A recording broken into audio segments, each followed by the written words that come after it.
Boruto episode 103. I know I'm late, I'm super late, but hey, we're gonna get into it. Because I'm late, it's gonna be a short video. I don't want you guys watching like 10 minutes of some old content. But hey, episode 103 was an absolute bombshell of an episode. I loved it. It gave me the raw feel. Almost felt like Naruto part 1, if I could actually say that. But one thing that it did give us is the confirmation that that curse mark was absolute garbage. Jugo completely destroyed that guy Tosaka. I don't know what he was thinking. I mean, like, let's be honest, he was just way too confident. He thought that he could take on Jugo and pretty much beat him, and he actually called out Orochimaru and said that he was better than Orochimaru, like Orochimaru can't compare.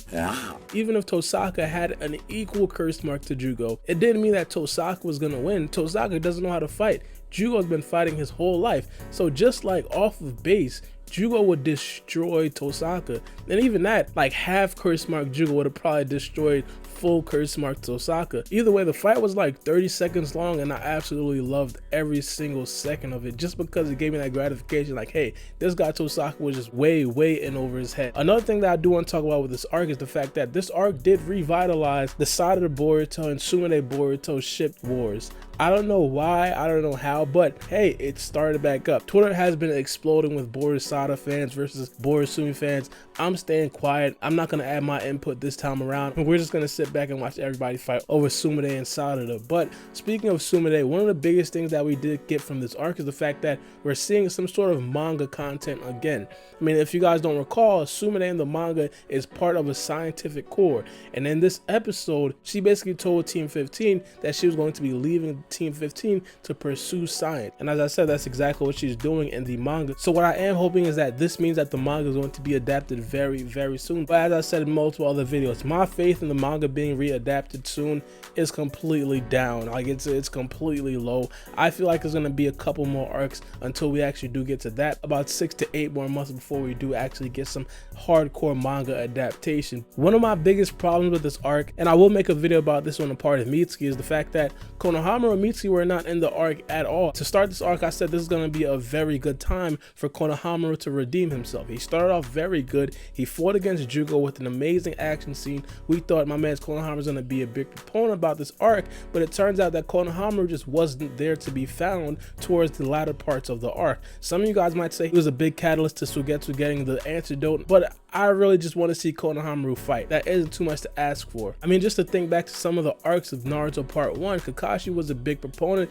and a lot of those arcs, Kakashi was always on go. He was always fighting in almost every single arc, except for the Sasuke retrieval arc. But nevertheless, Kakashi was always in a lot of these arcs, and it seems like Konohamaru is just taking a step back. I mean, it started off during the Stone Ninja arc. We kind of thought that Konohamaru was going to step up. He's going to probably end up beating that synthetic human, the one that was Kage level, but it turns out that he never actually did. It turns out he was hiding in the back watching the whole fight go down, even though Boruto, Sarada, and Mitsuki were almost about to die. But hey, let's just leave that part out. Now in this arc, it's still the same thing. Konohamaru just not getting involved in any fighting scenes. I mean, to be honest, I would have rather seen Konohamaru just be cooped up in the hideout, being under the influence by what Boruto and Suigetsu was injected with. I would have much rather them just keep Konohamaru there than just have Konohamaru be released and him just not be any sort of helpful to Boruto and everybody else while they were fighting the people with the curse marks, and also Tosaka and even Jugo. And I wouldn't be pulling this hard for Konohamaru if Konohamaru was a regular Jonin, like if Konohamaru was like Udon or something like that. But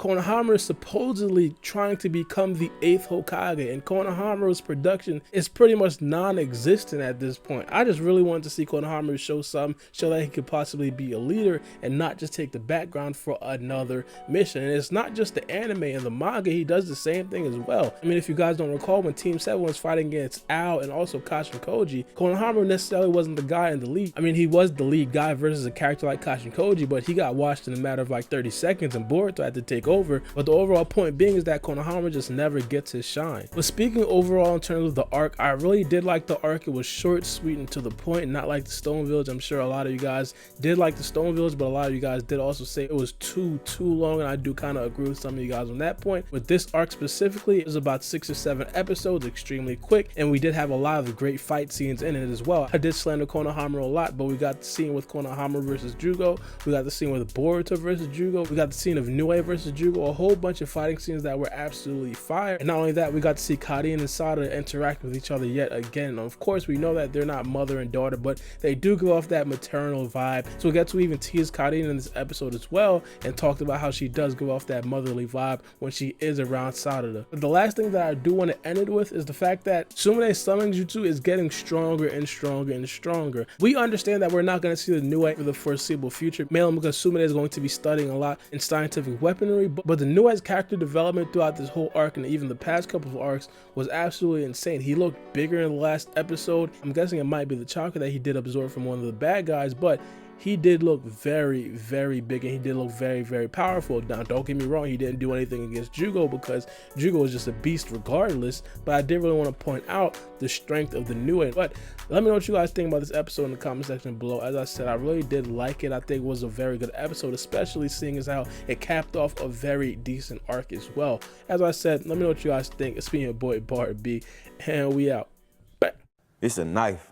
Check my clock, I can't stop. Fuck around, make my 40 pop. No popcorn, I pop pistols. Reaming my body, clothing no issue. Bitch, you look sick, you need a tissue. You drop a body, I just might bless you. I'm metrosexual, no high cholesterol. Where's Jenny Craig? Bitch, just get sexual.